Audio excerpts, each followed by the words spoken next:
Hi, everyone. So I'm Ethan Ehrenhaft. I'm the co-editor-in-chief of the Davidsonian, Davidson College's weekly newspaper. And, I'm Emma Pettit. I'm the news editor of the DVO. and I'm going to provide a little background info on the story. Sorry if I have to read a little, but there are a lot of technical details that I don't want to screw up. So on Wednesday, November 7th, 2018, the Carolina Workers Collective, a local activist organization, doxed two Davidson College students with allegations of propagating neo-Nazi sentiments online. Doxing, for those of you who are unfamiliar with the term, is online publication of an individual's private information, typically in an effort to shame them or attract the attention of law enforcement. One of the doxed students was an ROTC, and their alleged tweets included numerous anti-Semitic epithets and support for the Holocaust, the KKK, and other white supremacist organizations. The other student admitted to attending the infamous 2017 Unite the Right rally in Charlottesville. The doxing incident occurred after what had already been a tumultuous time for the Davidson Jewish community, with October 7th, the Pittsburgh synagogue shooting occurring, and then October 30th, the message "Hitler did nothing wrong" was found on a whiteboard at college. So there was already a lot of tension on campus regarding the rise of anti-Semitism on campuses and throughout the country. The 24 hours after the doxing were understandably a time of confusion and fear for many Davidson students. While the doxed students spoke with campus police and left Davidson the night of the 7th, many other students were upset by the lack of communication from school administration and officials. To add further confusion, the next afternoon, Major General John R. Evans, U.S. Army Cadet Command, tweeted that in close coordination with local law enforcement, ROTC had determined the tweets in question were not from the doxed student. He added the hashtag #SolidCadet. But a week later, Evans retracted his previous claim, stating it was based on an investigation I thought was thorough and complete. Now, I was studying abroad at the time this event unfolded, and while my immediate reaction was anger and fear, I knew the Davidsonian's news team would diligently look at the facts of the case and deliver an article that dispelled rumors and would provide clarity to the student body. And now I'm going to hand it over to Emma, our news editor, who co-wrote the cover story following the event. Yeah, so that was a crazy course of events, to say the least. Not one I hope we ever have to go through again. So I can talk a little bit about our investigation, which was kind of all hands on deck, really crazy week for us. We'd never faced anything like this. Background, school of less than 2,000 people, really small, quaint North Carolina town, like not really prepared for this type of just like the broad scope of this issue. So from a logistical standpoint, we heard about the Twitter, the tweet from the Carolina's Workers Coalition, and immediately in our group, like our editorial staff group, it was, someone posted it, we talked, what on earth is going on? We had editors that, like 20 minutes after that, talking to the chief of police about what they knew, partly just as like students on the ground and also kind of as Davidsonian staff. From immediately that night going forward, we had a Google Doc with all the editors who continuously were putting pieces of information of the story that kind of kept coming up. Whether we knew if they were right or not, we didn't know, because there were rumors going around about, because of the ROTC thing, scared a lot of people in terms of what kind of resources they have access to, weapons, maybe not, maybe we didn't know, so that was a concern. Randomly also, there were rumors that I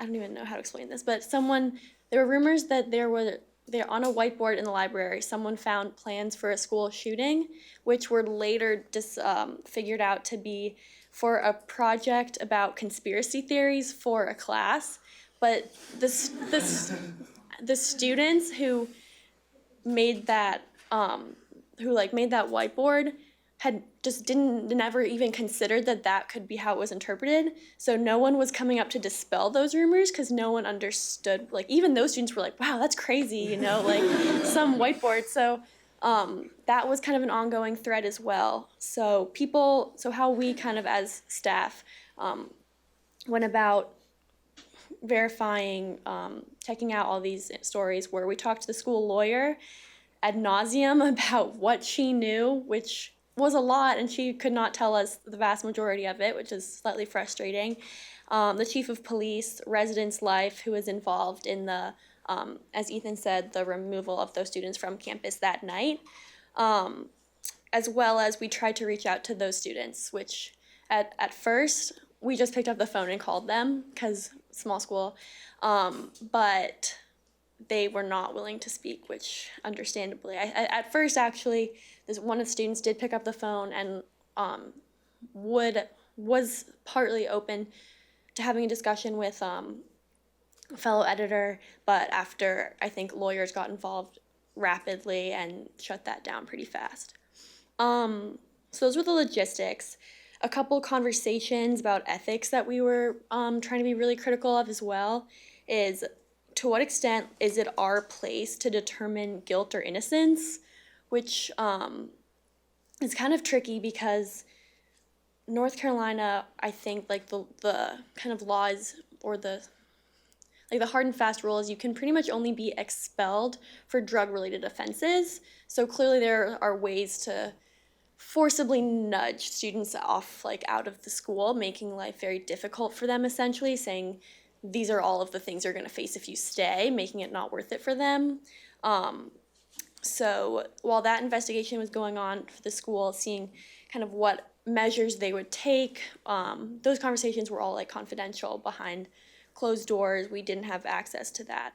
So all the information we knew was these students, their background, what we had seen from online sources, which seemed very compelling.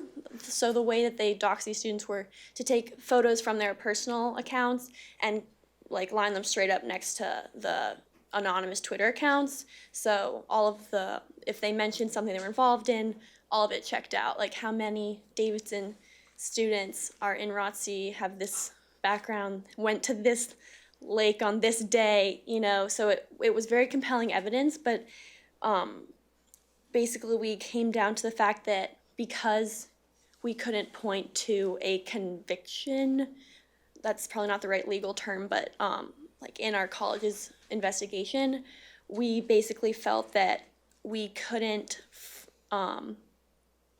go into further detail about their background or the process of radicalization without making it seem, even if we didn't explicitly say, like, we could use the word allegedly as much as we wanted, but if we did a biographical story of these people from the past 4 years, it would innately make it seem like they are guilty 100%. So we wanted to be really aware of how we showed that, and one, be respectful of the fear and the trauma this incident inflicted on campus, but also understand that these are two Davidson students like ourselves, and they have rights and a whole life ahead of them.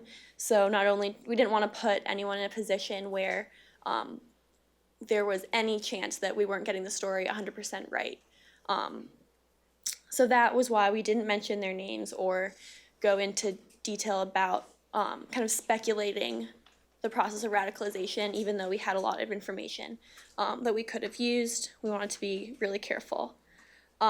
One other factor we just had to take into account, which was kind of mentioned before, is as a tiny is like an understatement, production at Davidson, the effects it would have on a national level, because I think, like, the Charlotte Observer, The Hill published a story within 24 hours. Other like way bigger news sources were publishing this information and even naming the students, and they didn't even have the full story. So we knew that when we were going to publish this, us in our tiny office, the student union, were going to have, like, the biggest kind of scope of information on this story, which was getting a lot of attention. So we wanted to be aware of how every single word, every single line of this story could be used either for or against us, and so we ended up taking into account everything the college lawyer said about, not getting sued and things like that, to really kind of tailor a story that served its initial purpose, which wasn't just to blindly distribute as much information as possible with no context, but to give Davidson and the community the clarity that it desperately needed amongst so much fear, and have a strongly vetted timeline, which is why we we totally changed our formatting to include a ton of graphics, just to make it as clear as possible, give people that clarity so that students could take that information going forward and have productive, open, honest conversations with administration about what we can do better as a school. And to provide some context and updates on how this story has kind of progressed since we published the initial issue, it did ignite kind of a whole series of student-led protests regarding the college's ties to white supremacy, that legacy, and then it also initiated some debates on free speech. Does white supremacy, this kind of far-right rhetoric, have any place under the umbrella of free speech on college campuses? How does that affect rhetoric in the classrooms and such? And then there was also a huge movement prior to this. Davidson had absolutely no Jewish studies programs or Jewish-specific history classes, political science classes of any kind. So there was a massive petition organized by several students from Hillel, basically demanding the creation of a Jewish studies program, which gained an incredible amount of momentum very quickly. Currently has hundreds of signatures from both alumni and students. And the president recently announced, I believe 2 weeks ago, something like that, that they will be advertising for 2 visiting professorships in the fall under the umbrella of Jewish studies and Jewish history. So that is like a little bit of light at the end of the tunnel. And as Emma mentioned, our paper does not normally look like that, thankfully, but it involved a complete redesign that we wanted to share a little bit with you. That timeline was also included. So, yeah. And that photo's from like a huge protest slash, like, what do you call it, like message of solidarity kind of on campus where so many different student groups organized it. It was kind of like an overnight production, and I can get more into the details of the story if you're curious, but we live streamed it on social media, and anyone could go up to the microphone and speak. So it was an incredible, I guess like light at the end of the tunnel, just show solidarity and support, and brought our community together despite the tough circumstances. Question? We'll have time at the end for some questions. Yeah, sorry, that was hard.